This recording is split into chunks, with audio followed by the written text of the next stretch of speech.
Shadam, welcome to Success and Prosperity. Today I'm going to start off with two stories. The first one is about his artist. There are two artists, husband and wife, they're both painters. When I first went to their house to see their work, I didn't know them very well. I'd heard that they're good painters. They were living in a very, very, very humble apartment in Dahisar, which is far away from Mumbai because that is the only thing they could afford. And guess what? The rent, even though it was only 3,000 rupees per month, they had not been able to pay that rent for 4 months. They were really hoping I would buy something. And like really praying that I like some painting and I would buy it.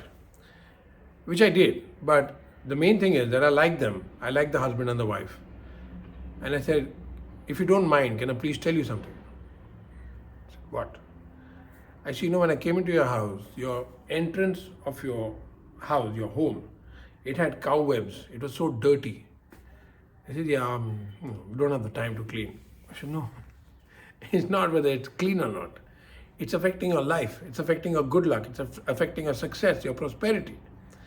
Please, if the basics of Feng Shui is to have the entrance of your house clean, and they didn't have their nameplate on the door. So I said, please put a nameplate on the door and clean up the house. The house is so cluttered. I'm sorry. I told them, I'm sorry, I'm giving you this advice. You're not even asked me for it. But your paintings are so good. There's no reason why you should not be successful. So the wife understood. I could make out. She looked at me, she said, I think I understand what you're saying and I'm going to clean it up. Then I forgot about it. I met them at a party after about 9 months and they looked rich.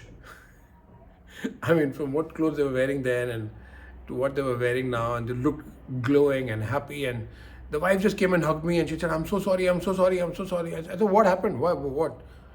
And the husband came and said, he also looking like very shameful. And he said, when you left the house and you told us what to do, he said, my wife cleaned up and she just did everything exactly the way you told her to do.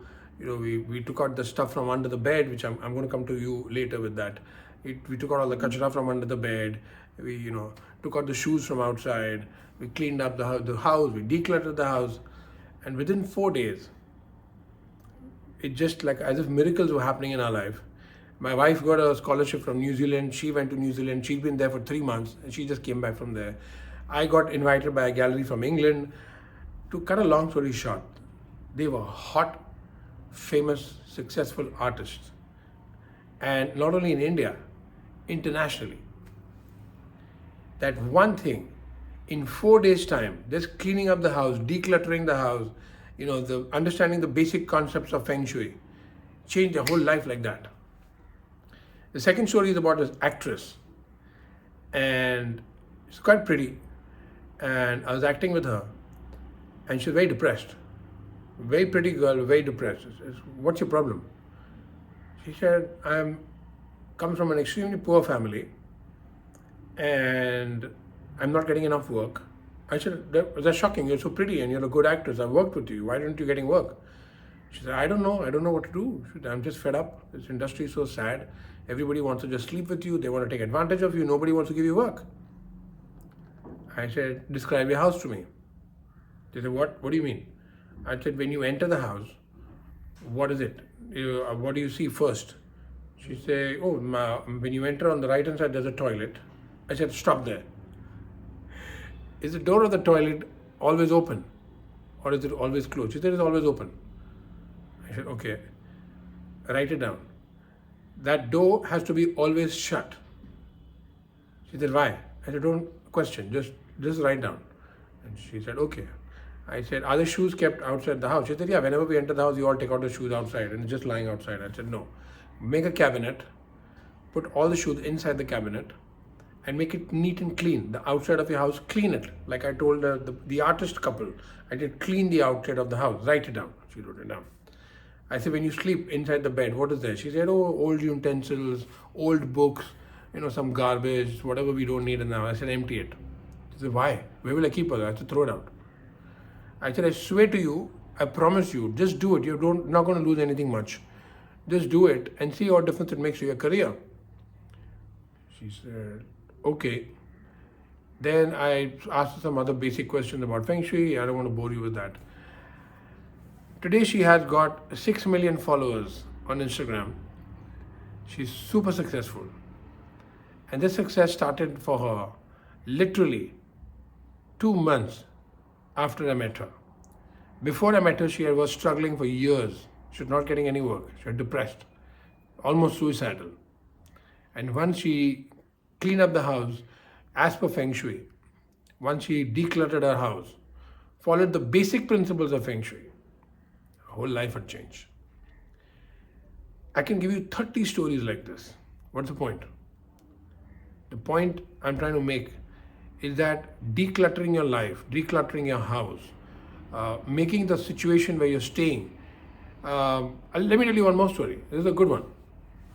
My mother loved collecting junk. If there was alcohol in the house, supposing, the beer bottle or the whiskey bottle, she would just keep it for no reason.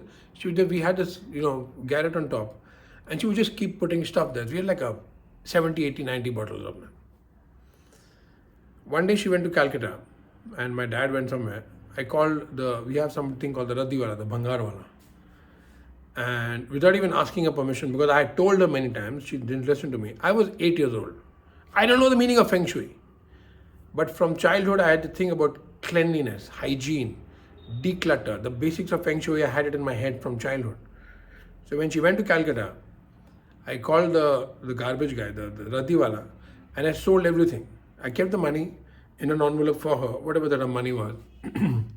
When she came back and she realized I had sold her garbage, she beat the shit out of me. I was prepared for it. I knew she was going to beat me up. She beat me up. She really gave me hell for the next 1 week. And then, of course, she had to forget about it. But the point is, I did that. At that age, I kept my room so clean.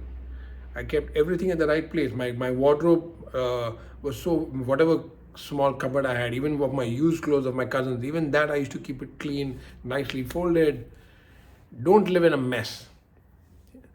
If you are not understanding the meaning of decluttering, some people have got shoes they have not worn for 4 years, they still have them. If I don't wear a pair of shoes for more than a year, I throw it away. I not throw it away, I give it to my nephew or to somebody who needs it. But I get rid of it. Declutter your house. It will help you declutter your mind. Just remember one thing. Good luck is like a lady, and most important from the Feng Shui point of view, she is an ugly lady. The good luck is an ugly lady. Which is why when you open the door to your house, there should not be a mirror facing your entrance because she's ugly.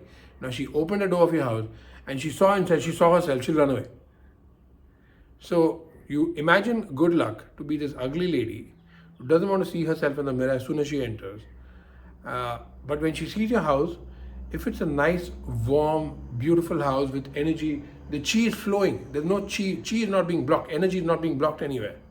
When she sees that, she likes you. She loves you. And then she comes and she stays. So use the basic principles of Feng Shui to live in a decluttered home, a clean home, and live happily, prosperously, beautifully ever after. See you tomorrow. Sat Nam.